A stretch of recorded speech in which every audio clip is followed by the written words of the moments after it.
আসসালামু আলাইকুম ওরহমতুল্লাহি ওবরাকাতু। আপনাদের সামনে নতুন একটি ইসলামিক ভিডিও নিয়ে আসলাম। লেকচার দিবেন ডক্টর জাকির নায়েক। আজকের লেকচার হলো দাঁড়িয়ে খাবার বা পান করা যাবে কিনা। এই গুরুত্বপূর্ণ লেকচারটি সবাই মনোযোগ দিয়ে শুনুন এবং দেখুন। যদি কোনো লোক দাঁড়িয়ে কোনো কিছু পান করে, ইসলাম এ ব্যাপারে কি বলে? আপনি সব মিলিয়ে এরকম 6টা হাদিস পাবেন শুধুমাত্র সহিহ মুসলিমে, যে মুসলিমদের দাঁড়িয়ে কোনো কিছু পান করা নিষেধ। আমাদের নবী মুহাম্মদ সাল্লাল্লাহু আলাইহি ওয়াসাল্লাম বলেছেন, এটা উল্লেখ আছে সহিহ মুসলিমে, খণ্ড নাম্বার 3, বুক অফ ড্রিঙ্কস, হাদিস নাম্বার 5017। আমাদের নবী নিষেধ করেছেন দাঁড়িয়ে কিছু পান করো না। সহিহ মুসলিম, খণ্ড নাম্বার 3, বুক অফ ড্রিঙ্কস, হাদিস নাম্বার 5018। নবী এক লোকে নিষেধ করলেন যে তুমি দাঁড়িয়ে কিছু পান করো না। এরপর আরেকটা হাদিস আছে সহিহ মুসলিমে, খণ্ড নম্বর 3, বুক অফ ড্রিঙ্কস, হাদিস নম্বর 5020। নবী সতর্ক করেছেন দাঁড়িয়ে কিছু পান করো না। এরপর আরেকটা হাদিস সহিহ মুসলিমে, খণ্ড নম্বর 3, বুক অফ ড্রিঙ্কস, হাদিস নাম্বার 5022। প্রিয় নবী বলেছেন তোমরা দাঁড়িয়ে কিছু পান করবে না।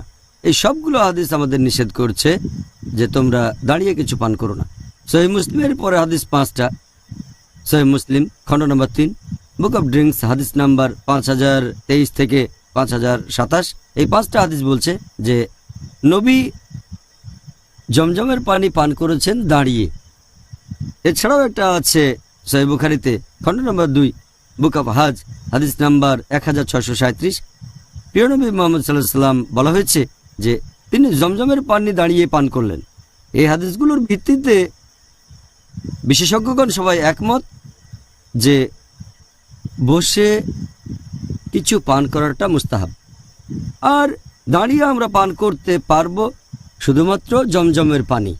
কিছু কিছু বিশেষজ্ঞ এই ব্যাপারে একমত হয়েছেন, তবে এগুলোর পাশাপাশি আরও কিছু সহিহ হাদিস বলছে যে নবী জমজমের পানি ছাড়া সাধারণ পানিও দাঁড়িয়ে পান করেছেন। এটা আছে সহিহ বুখারীতে, খণ্ড নম্বর 7, বুক অফ ড্রিঙ্কস, হাদিস নাম্বার 5615। বলা হয়েছে হযরত আলী রাদিয়াল্লাহু আনহু তিনি একটা মসজিদের সামনে দিয়ে হাঁটছিলেন, তখন দাঁড়িয়ে পানি পান করলেন। আর তিনি বললেন আমি জানি অনেকে ভাবে এটাকে উৎসাহ দেওয়া হয়নি, এটা মাকরু যখন কেউ দাঁড়িয়ে কোনো কিছু পান করে, তবে আমি দেখেছি আমাদের নবী দাঁড়িয়ে পান করেছেন, এখন আমি যেভাবে পান করছি। এছাড়াও আরও একটা হাদিস, এটা আছে মুসনাদ আহমেদে, খণ্ড নম্বর 1, হাদিস নম্বর 797। বলা হয়েছে যে হযরত আলী রাদিয়াল্লাহু আনহু একবার তিনি দাঁড়িয়ে পানি পান করছিলেন, তার দিকে সবাই তাকিয়েছিল, অনেকে ঘুরে তাকালো। তখন তিনি বললেন যে তোমরা আমার দিকে তাকাচ্ছ কেন? আমি সেটা করছি যেটা নবী করেছেন।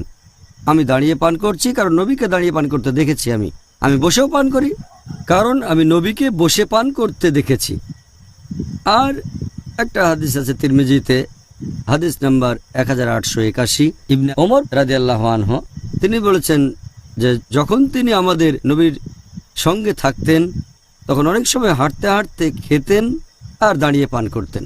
এই হাদিসগুলোর ভিত্তিতে আমরা জানতে পারি, আর বেশিরভাগ বিশেষজ্ঞ মানেন যে বসে কিছু পান করাটা হচ্ছে মুস্তাহাব। এই কাজটাকে সুপারিশ করা হয়েছে কারণ এটা আমাদের নবীর নির্দেশ। একথা আগেও বলেছি, যখন আমাদের নবীর নির্দেশ আর কাজ বিপরীত হবে তখন নির্দেশের গুরুত্বই বেশি। নির্দেশ হচ্ছে আসল রুলিং, কাজ হতে পারে পরিস্থিতির কারণে হয়তো তিনি করেছিলেন, তবে মুস্তাহাব হচ্ছে বসে কিছু পান করা। তবে যেহেতু নবী মাঝে মধ্যে দাঁড়িয়ে কিছু পান করেছেন, তাই দাঁড়িয়ে পান করার অনুমতি আছে, তবে সেটা হবে মাকরু। তার মানে এটা না করলে ভালো, তবে করলে কোনো শাস্তি নেই। দাঁড়িয়ে পান করতে পারবেন কারণ নবীও দাঁড়িয়ে পান করেছেন। হয়তো পরিস্থিতির কারণে নবী দাঁড়িয়ে পান করেছেন, সেজন্য দাঁড়িয়ে কিছু পান করাটা হারাম না। কিছু মানুষের ভুল ধারণা আছে যে দাঁড়িয়ে কিছু